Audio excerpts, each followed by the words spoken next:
Arnold Schwarzenegger 1947 সালে জন্ম নেওয়া একজন অস্ট্রিয়ান আমেরিকান বডি বিল্ডার, অভিনেতা, মডেল, ব্যবসায়ী এবং রাজনীতিবিদ। মাত্র 22 বছর বয়সে তিনি মিস্টার ইউনিভার্স হন। তবে মিস্টার ইউনিভার্স হওয়ার সাধনা শুরু করেছিলেন 15 বছর বয়সে। এছাড়াও 7 বার জিতেছেন মিস্টার অলিম্পিয়া প্রতিযোগিতা। স্পোর্টসম্যান থেকে কোনান, টার্মিনেটরের মতো মুভিতে লিড রোল প্লে করেছেন। সফল এই মানুষটি রাজনীতিতেও সফল। বর্তমানে তিনি যুক্তরাষ্ট্রের ক্যালিফোর্নিয়া অঙ্গরাজ্যের 38তম গভর্নর। সফল এই মানুষটির কাছে সফলতার গোপন রহস্য কি? কি কাটা নিজের গায়ে বিদ্ধ করে আজকে নিজেকে এই পর্যায়ে নিয়ে এসেছেন? তাই থাকছে পাই ফিঙ্গার্স মোটিভেশনের আজকের ভিডিওতে।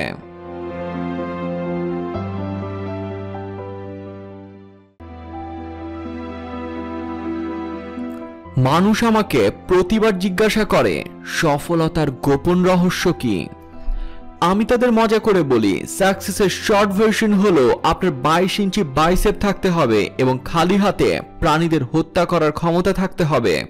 হয়তো আমার কথা আপনার কাছে অস্ট্রিয়ান অ্যাকসেন্টের মতোই কঠিন লাগছে, তাহলে একটু সোজা করে বলা যাক। সাকসেসের লং ভার্সন ডেফিনেশনের 5টি নিয়ম আছে। বডি বিল্ডিং চ্যাম্পিয়ন কিংবা অ্যাকশন হিরো আপনাকে হতে হবে না। যদি আপনি আপনার লাইফের শ্রেষ্ঠতম আসীন হতে চান, তাহলেই কেবল এগুলো দরকার হবে। আমার প্রথম নিয়ম, আপনার ভিশন খুঁজে বের করুন এবং তাকে অনুসরণ করুন। যদি আপনার লক্ষ্য না থাকে, ভিশন না থাকে, আপনি স্রোতের মধ্যে পড়ে যাবেন এবং সুখী হতে পারবেন না। আমি দ্বিতীয় বিশ্বযুদ্ধের পরবর্তী সময় বেড়ে উঠেছিলাম। তখন অস্ট্রিয়া জার্মানির সাথে দ্বিতীয় বিশ্বযুদ্ধে হেরে যায়, যার কারণে তখন প্রচুর হতাশা আর আর্থিক সংকট আমাকে ঘিরে ধরেছিল। আমি এগুলো থেকে বের হতে চাইলাম, পালিয়ে যেতে চাইলাম। ভাগ্যক্রমে একদিন স্কুলে আমি আমেরিকা নিয়ে একটি ডকুমেন্টারি দেখি। আমি তখন বুঝতে পেরেছিলাম সেখানে আমি বাকি জীবন কাটাতে পারবো। কিন্তু প্রশ্ন হলো, আমি সেখানে কিভাবে যাব, কিভাবে আমেরিকার দেখা পাবো? কারণ কারো কাছে ভ্রমণের মতো টাকা কিংবা অন্য কিছুই ছিল না। তখন একদিন আমি ভাগ্যবশত একটি বডি বিল্ডিং ম্যাগাজিন দেখলাম। সেখানে কভারে একজন বডি বিল্ডারকে দেখলাম।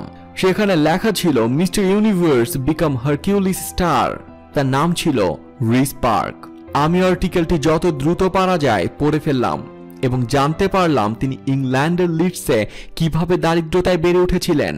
আরো জানতে পারলাম সে প্রতিদিন কিভাবে 5 ঘন্টা খরচ করে নিজেকে প্রস্তুত করে। এইভাবে প্রস্তুত হতে হতে অবশেষে তিনি মিস্টার ব্রিটেন হয়ে গেলেন এবং তারপর মিস্টার ইউনিভার্স। একবার 2 বার করে করে তিনি 3 বার এই সম্মান পেলেন। তারপর তিনি রোমে গেলেন হারকিউলিস মুভিতে কাজ করতে। পড়তে পড়তে আমার ভিশন আমার কাছে ক্লিয়ার হয়ে গেল। আমি তার মতো স্টেজে চ্যাম্পিয়ন হতে আমেরিকা গেলাম এবং তারপর মুভিতে কাজ করতে আরম্ভ করলাম। সেই মুহূর্তে সেটি করতে আমি যতটা কঠোর পরিশ্রম এবং সংগ্রাম করি না কেন, তা আমার কাছে কোনো বিষয় ছিল না, কারণ আমি সেসবের কারণ এবং আমার প্যাশন পেয়ে গিয়েছিলাম। তাই সব সময় আপনার ভিশনকে আবিষ্কার করুন এবং তার পরবর্তী সময় তা অনুসরণ করুন। আমার দ্বিতীয় নিয়মটি হলো, কখনো ছোটখাটো কিছু চিন্তা করবেন না। আমি ভাবতাম আমাকে তারকাদের সাথে কাজ করতে হবে। আমি শুধু মুভিতে থাকতে চাইতাম না, আমি মুভি স্টার হতে চাইতাম। আমি সব জায়গায় শিরোনামে থাকতে চাইতাম। আমি হতে চাইতাম সবচেয়ে বেশি পারিশ্রমিকের এন্টারটেইনার। আমি আরেকজন ওয়েন হতে চাইতাম। তাতে কি কিছু ভুল ছিল? তাই বড় করে ভাবুন, ক্ষুদ্র পরিসরে ভাববেন না। তৃতীয় এবং সবচেয়ে গুরুত্বপূর্ণ হলো, নিন্দুকদের এড়িয়ে চলুন। আপনার যখন বড় স্বপ্ন থাকবে, ভিশন থাকবে, লক্ষ্য থাকবে, তখন সাধারণভাবে শুনবেন, আমার মনে হয় না এটা হবে, এটা অসম্ভব। আমি বলছি আমার 15 বছর বয়সের কথা, যখন আমি বডি বিল্ডার হয়ে গিয়েছি। তখন আমি একজনকে বললাম আমি body building a world champion হতে চাই, আমি মিস্টার ইউনিভার্স হতে চাই। তখন তিনি সরাসরি বললেন, তুমি কি পাগল হয়ে গিয়েছো? বডি বিল্ডিং একটি আমেরিকান খেলা, সেটা কি ভুলে গেছো? তারপর আমাকে শো করে বিজনেস শুরু হলো।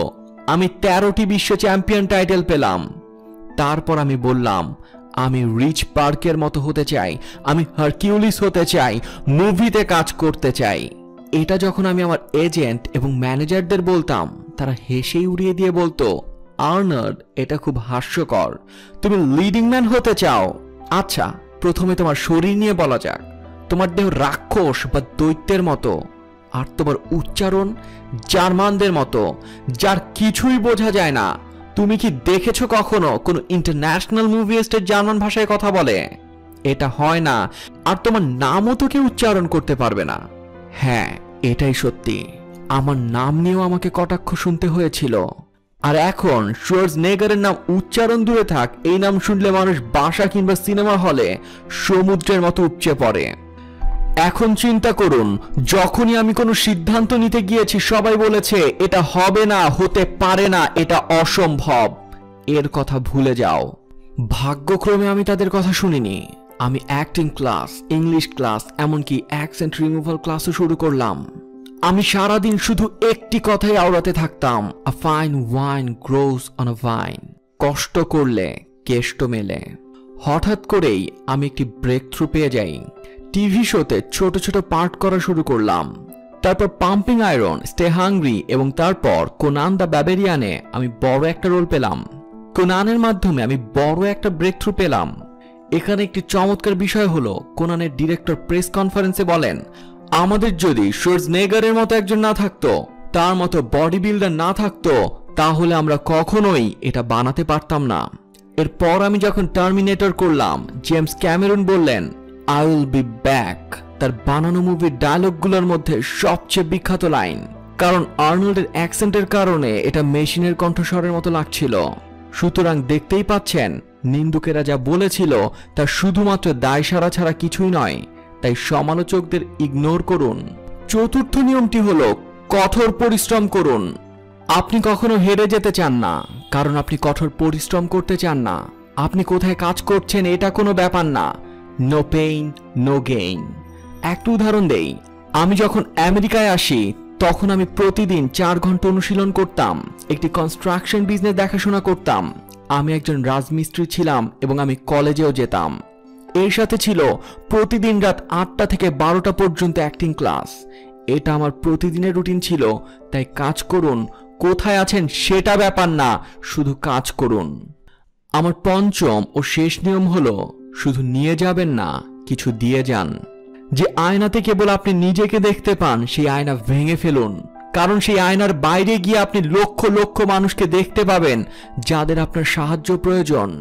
যার ফলে আমি অন্যকে কিছু দেওয়ার প্রতিটা সুযোগ কাজে লাগাতে চেষ্টা করি। আমি স্পেশাল অলিম্পিয়ান ট্রেনিং চালু করেছি।